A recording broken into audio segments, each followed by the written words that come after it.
Hi teens, I'm Miss Abby, your teen services librarian for the Slidell branches of the St. Tammany Parish Library. And today we're going to be going over the Zen garden craft that can be found in the September Arts and Crafts Tote. Before we get into our craft, let's go over what our Teen Arts and Crafts Tote is. So our Teen Arts and Crafts Tote is one of our 2 free subscription tote services that we have here at the St. Tammany Parish Library for teens 12 to 18 years of age. You can register for it between the 15th and 30th of every month to receive between the 15th and 30th of the following month. So if you register by September 30th, you will receive October's Teen Tote bag between the 15th and 30th of October. Similarly, we have the Teen Book Tote, which is our free subscription tote for 12 to 18 years of age to receive books. So when you register for the Teen Book Tote between the 1st and the 15th of one month, you pick between 2 themes for the following month, and you will receive 2 books that fit that theme to check out, and usually some kind of swag. So we've had free books, t-shirts, candy, snacks, socks. We've had all kinds of free goodies in those bags. So you can register between October 1st and 15th to receive for November 1st and the 15th. So let's look at the materials we need to make our own Zen garden.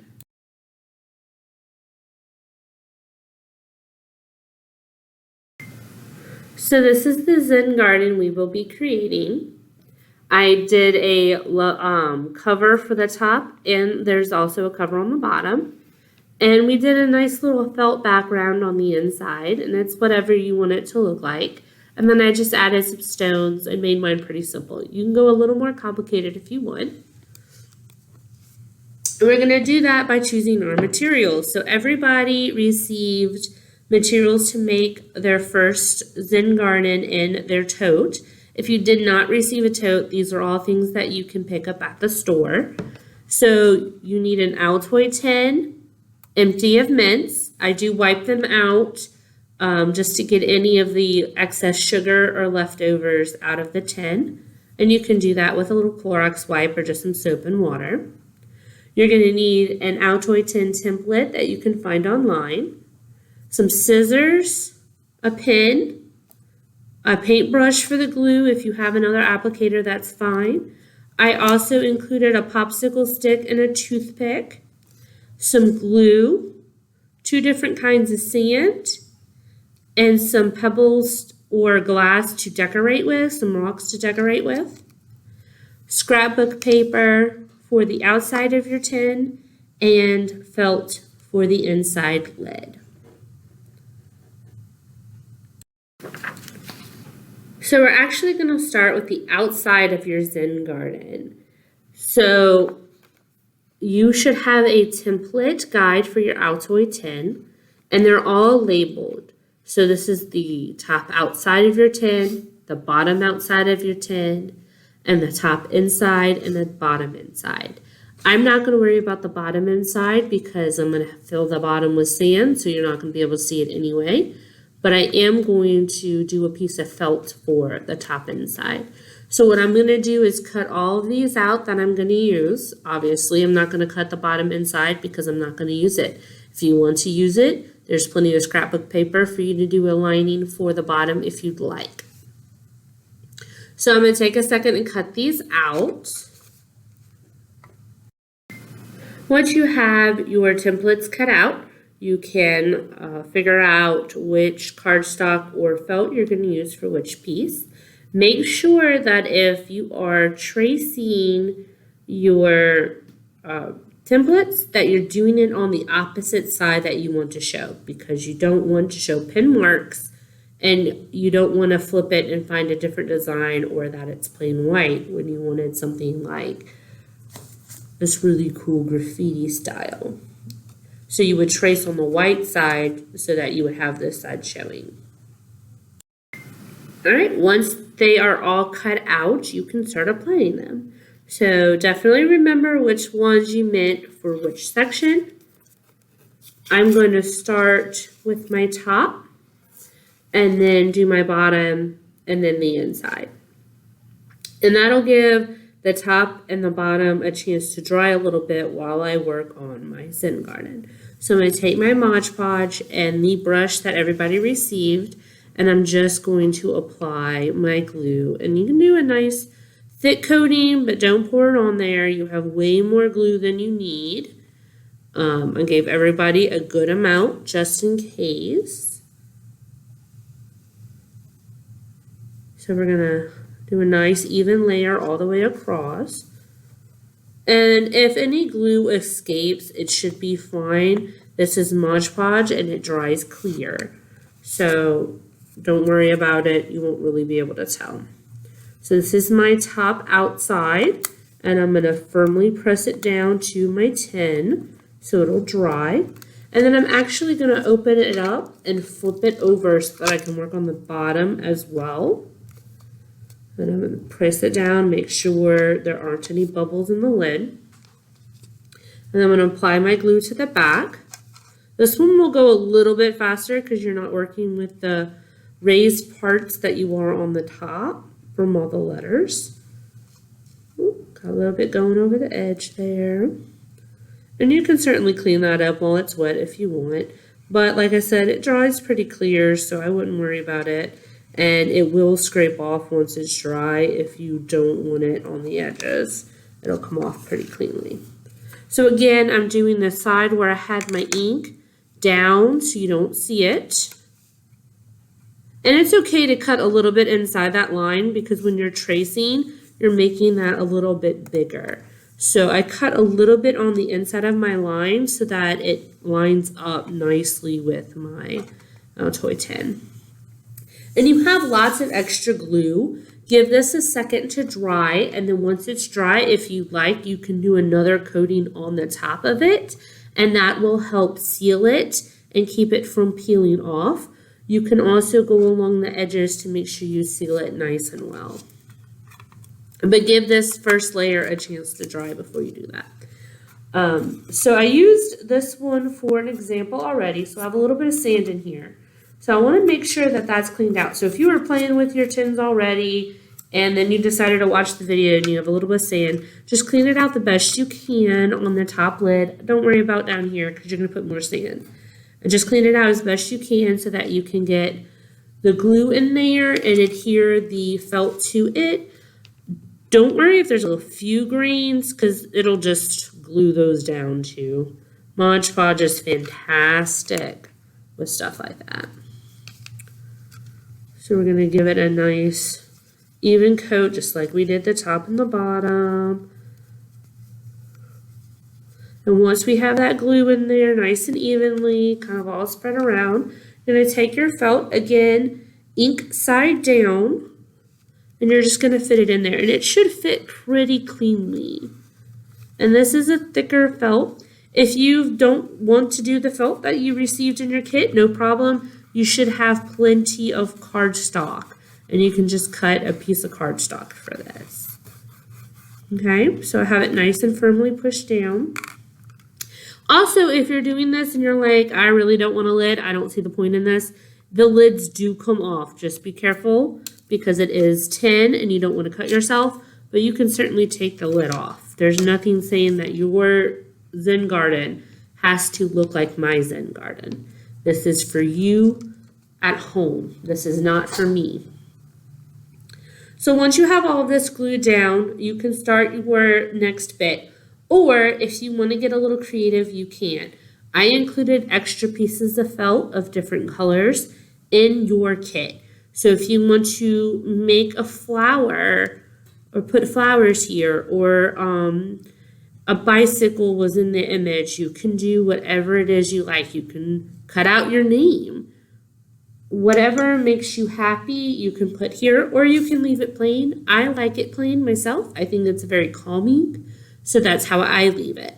But this is not Miss Abby's Zen garden. This is your Zen garden. So do as you wish with it. So now we're going to move on to filling our Zen garden.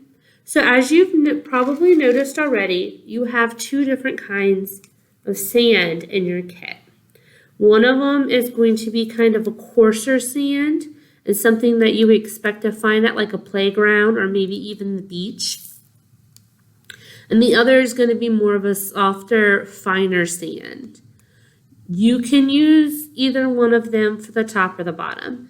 I used the coarse sand for the bottom, and then I put the finer, prettier sand up top. This one was black sand. That's up to you. You can play with it and decide which one you like best, which one you want to be able to work with. If you want to be able to do swirls in your sand, then you can test them in this bucket and see how well it does. So we're going to kind of smooth that out first, and then I'm going to draw my little kind of marks through it and see how I like it. And that'll help me determine which one that I think is best. I think you can see the lines a little bit better in the finer sand, and that's important to me, so I'm going to put the finer sand on top. If you got black sand and you don't like black, you can certainly put the coarser sand on top. Or if you want more of a beachy theme, that's up to you. So I'm going to start with my coarser sand because I said I want that at the bottom. And I'm just going to pour that into my tin. All of it, you should have plenty of sand. The only thing you don't want to do is go above these hinges with your final sand because then it'll just pour out the other side. So what I'm going to do is create my base here, and I'm going to kind of even it out. Now, if you want to do a double-sided and have coarse sand and finer sand, you could certainly mount it up and do that. You could do this however you want. This is up to you. You can create little mounds so that it's not so even. That is your game. If you have a ton of gems and you've gone through them and you've decided that the more rock ones you don't actually want to be able to see, but you want more depth down here, you can put them down here and cover them with the sand and make it more of a rocky mountain terrain. Now it's going to be harder for you to be able to draw anything inside the sand if that's what is important to you. So keep that in mind. So once I have my base laid out the way that I want my base, I'm going to take my top layer of sand and I'm just going to pour it in. And I'm going to try to kind of even it out a little bit as I pour, just so it'll be easier on me in a minute. And I'm going to hold just a little bit. You don't have to. I like to hold a little bit in case I feel like I need more in like a corner or some of that coarse sand is showing it and I don't want to see it. And I'm just going to use my popsicle stick. You also have a toothpick if you want to use that. And I'm going to kind of even it out all the way around. And like I said, you can make little dunes if you want. It does not have to be even. I like mine to be even. But see how some of my coarse sand is coming up over here because it's not quite as thick. So I'm going to kind of throw the rest of it in there. I'm going to draw around, make a little dune. Maybe a little places for my rocks to be. And that's my sand layer. Like I said, you can play with that. You have two different kinds of sand. Have fun. You can make a little yin-yang or whatever it is that you like. So once you have your sand in place, you now have a whole box of rocks that you can play with. And yes, I wanted to say box of rocks. You have clear glass, you have different colored glass, you have pebbles. So it's whatever your aesthetic is. If you don't want to put any of that in here, you don't have to. You can leave it as a little sandbox and play with your little sandbox. But I kind of want a few pops of color here and there. So I'm going to throw in a piece of green, kind of push it down because I want it to mound up a little bit. But you don't have to. You can just set it on top. And maybe some pieces of glass here and there. It doesn't you don't have to use all of them. They're here and you're welcome to, but you don't have to use all of them. Everybody got a few more than they're possibly going to need. Some of y'all may want to use every single one that you got, and that is okay. And some of you may only use a few, and that is also okay. Oh, I don't like that red, I don't think. So I'm going to take my red out. But I got this cool purple. Yeah, I like that. So just play with it. Everybody's is not going to be the same, and that's the point of it. because this is not theirs, this is yours. Maybe a little piece over there, purple here, got some cool black rock. Now I like mine a little full, and I can kind of want to mount it up a little bit around the rocks, make it look like a little beach, and have a nice peaceful scene. Again, you may only want a couple pieces so that you can draw more. It's whatever's important to you. And you can keep your popsicle stick and your toothpick. I just kind of set my toothpick in there so I don't lose it. And then you can set this on top. And you can close it if you'd like. That's up to you. I leave mine open. But it's however you want. Smooth that out a little bit. And that is your Zen garden. So whenever you're getting stressed with exams or whatnot, you can open up your little Zen garden on your desk. I don't recommend throwing this in your book bag because you're going to have sand everywhere. But this is something great for your desk at home, your bedroom, bedside table, just anywhere you'd like to keep it that it's going to stay flat. Thank you for joining us to make the Zen Garden craft from your September Arts and Crafts tote. Don't forget to register for October's Arts and Crafts tote. You can do so at sttamanylibrary.org on our teen page.